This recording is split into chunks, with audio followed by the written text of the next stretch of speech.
नई बात नहीं है रिप्लेस होना। बहुत सालों से लोग रिप्लेस हो रहे हैं। शुरू में बहुत मतलब मैं जब से टेलीविज़न में आई हूँ, तब से किसी न किसी कारणवश कोई ना कोई रिप्लेस हो ही जाता है। चाहे वो परफ़ॉर्मेंस की वजह से हो, चाहे वो नॉट अवेलेबल फॉर डेट्स हों, या फिर क्या बोलते हैं, ऐसा हो कि उसकी अंडरस्टैंडिंग प्रोडक्शन हाउस के साथ या चैनल को वो पसंद नहीं आए हो। तो रिप्लेस होना ऐसी कोई नई बात नहीं है। काफ़ी बार ऐसा भी होता है कि लीप लेते हैं और बहुत सारे जो एक्टर्स वो किरदार कर रहे हैं, वो आगे नहीं करना चाहते, वो एज नहीं दिखाना चाहते हैं, तो तब भी रिप्लेस हो जाते हैं। लेकिन हाँ, किसी लड़ाई की वजह से, परेशानी की वजह से अगर लोग रिप्लेस होते हैं, तो मेरे ख्याल से मैंने पहले भी कहा है कि हर बात को बात करके सुलझाया जा सकता है।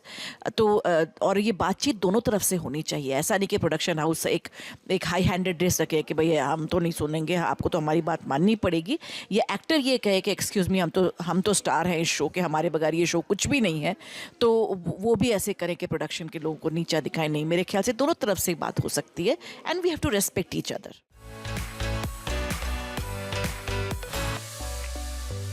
It has been going on for many years। मैं तो देख रही हूँ कि ये कम से कम 20 साल ऐसे हो गए हैं, 2008 या 9 से अब तक, जो हम टीआरपी के ऊपर बहुत ज़्यादा डिपेंड करते हैं इंस्टेड ऑफ कंटेंट। मेरा ये मानना है, चैनल्स के से मेरी ये गुजारिश है कि जिस शो को ऑन एयर लाने में आप कम से कम 6 या 7 महीने लगा देते हैं, कभी कभी 1 साल भी लग जाता है, क्योंकि प्री प्रोडक्शन में स्टोरी पे, इस पे उस पे बहुत सारी मीटिंग्स करते हैं आप लोग, बहुत सारी चीज़ें डेवलप करते हैं। तो अपने ऊपर क्यों नहीं कॉन्फिडेंस रखते कि जब जिस चीज़ को आपने इतनी मेहनत से ऑन एयर लाने के पहले इतनी मेहनत की है उस कंटेंट के ऊपर, तो उस कंटेंट पे भरोसा तो रखिए कि ऑडियंस को कम से कम उसके साथ जुड़ने तो दीजिए। आजकल आप देखते हैं, सब लोग कहते हैं कि ऑडियंस का जो अटेंशन स्पैन है बहुत कम हो गया है। तो कैसे एक्सपेक्ट कर सकते हैं आपके 1 हफ्ते में या 2 हफ्ते में ऑडियंस आपके किरदारों के साथ जुड़ जाए? नहीं हो सकता। ऑडियंस के साथ जुड़ने में कम से कम 2 महीने लगते हैं, 8 वीक लगते हैं ऑडियंस को समझने में कि स्टोरी क्या है, किरदार क्या है, किस किस किरदार को वो पसंद करते हैं। तो I think we should all have a little patience, but it's all about marketing.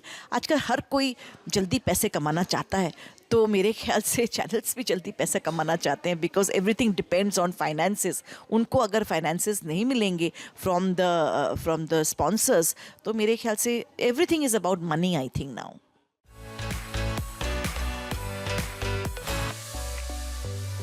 No, I don't think so. मैं बिग बॉस के बिल्कुल भी काबिल नहीं हूँ। पहली बात यह है कि मैं अपने आप को नहीं कहूँगी कि मैं भोली हूँ, लेकिन मैं थोड़ी सी दुनिया से अलग हूँ। मेरा दिमाग उतना नहीं चलता। शातिर तो मैं बिल्कुल भी नहीं हूँ। अपने काम में बहुत अच्छी हूँ। मैं किरदार बहुत अच्छे क्रिएट कर सकती हूँ। तो अगर एज अ किरदार आप मुझे बिग बॉस में जाने के लिए कहेंगे, तो मैं बहुत अच्छा काम करूँगी। You have to be given a character. लेकिन Jayati Bhatia will be a big failure in Bigg boss.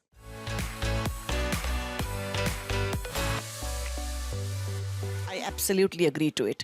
कितने ऐसे लोग हैं जो बिल्कुल लुप्त हो चुके थे, गायब हो चुके थे लोगों की दुनिया नज़रों से, लेकिन बिग बॉस करने के बाद 1 साल तक वो वापस दुनिया की नज़रों में आए, और 1 साल उन लोगों की ज़िंदगी बहुत अच्छी चलती है, क्योंकि आपको प्रमोशंस मिलते हैं, आपको नए शोज़ मिलते हैं। उसी चैनल में आपको, अगर आपने अच्छा किया है तो वो चैनल ही आपको 2-3 शोज़ दे देते हैं।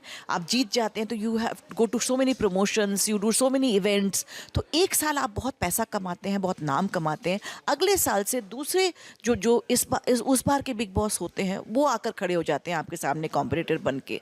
लेकिन उनमें से जो सही लोग होते हैं, जो बिग बॉस करके निकलते हैं, उनको अगर अपने टैलेंट पे भरोसा है, अपने टैलेंट का वो क्या करते हैं उसके ऊपर डिपेंड करता है। और जो कुछ नहीं कर पाते, वो फिर अगले साल फिर अपने फिर धूमिल हो जाते हैं लोगों की मेमोरीज से।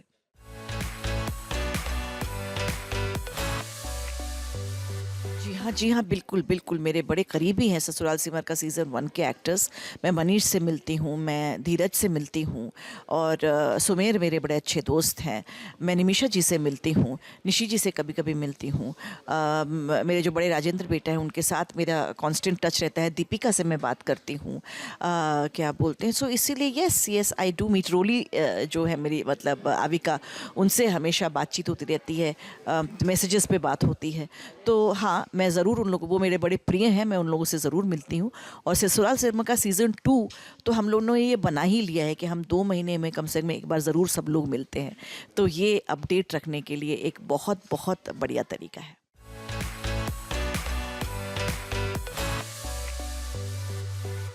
It's inevitable everywhere.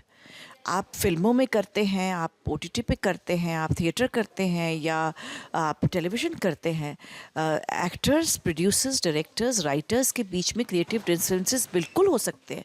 क्यों नहीं होंगे? कि हम अलग अलग तरह से सोचते हैं, अलग अलग तरह से अपने किरदार के हिसाब से सोचते हैं। जो डायरेक्टर्स और राइटर्स और प्रोड्यूसर्स होते हैं वो पूरे प्रोजेक्ट के हिसाब से सोचते हैं।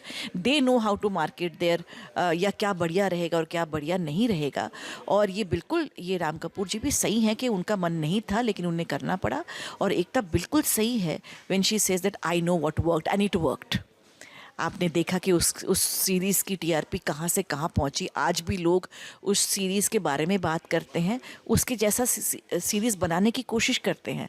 तो yes, I think both of them are correct in their own, लेकिन at the end of the day the show जो था उसने बिल्कुल सक्सेस पाया और टीआरपी पाई ज़्यादा उस किसिंग सीन से, और वो जो एक लव मेकिंग सीन था उन लोगों का, विच इज़, और आज वो बात हो गई बात वो। लेकिन आज अगर राम कपूर जी कह रहे हैं कि मैं क्या बोलते हैं, कन्विंस नहीं था, वो भी ठीक है, उसमें गलत क्या है। बहुत सारी बातें, बहुत सारे ऐसे एक्टर्स होते हैं जो कन्विंस नहीं होते, लेकिन उन्होंने किया, ये बहुत बड़ी बात है। उन्होंने अपने प्रोड्यूसर के, अपने डायरेक्टर के विजन को ऑन स्क्रीन पूरी तरह से 100% निभाया, ये बहुत बड़ी बात है।